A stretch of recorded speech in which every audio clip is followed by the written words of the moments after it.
અમદાવાદમાં નલ સે જલ યોજનાનો વિરોધ થયો છે। સરખેજમાં નળ છે પણ પાણી ન હોવાનો આરોપ છે।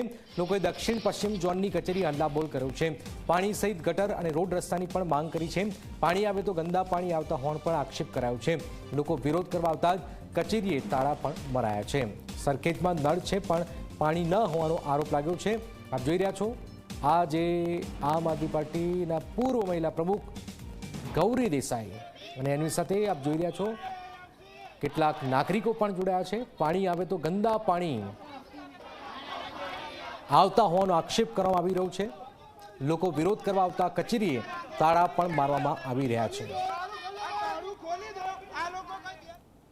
અમે બે ઉપાય અત્યારે કરવા જઈ રહ્યા છે। એક તો સોસાયટીમાં મુખ્યત્વે પ્રશ્ન એવો છે કે સોસાયટીમાં આગલા ભાગમાં પાણી પૂરતું મળે છે પણ પાછળના ભાગમાં પાણીના પ્રેશરના પ્રશ્ન થતા હોય છે, જેનું મુખ્યત્વે રીઝન એવું હોય છે કે આગળના જે વિસ્તારમાં હોય છે ત્યાંથી ગેરકાયદેસર કે વધુ ક્વોન્ટિટીનું એ લોકોએ કનેક્શન કે વધુ કનેક્શન લેવાના કારણે અત્યારે આ રીતેનું પાછળના ભાગમાં પ્રેશરનો પ્રશ્ન થતો હોય છે।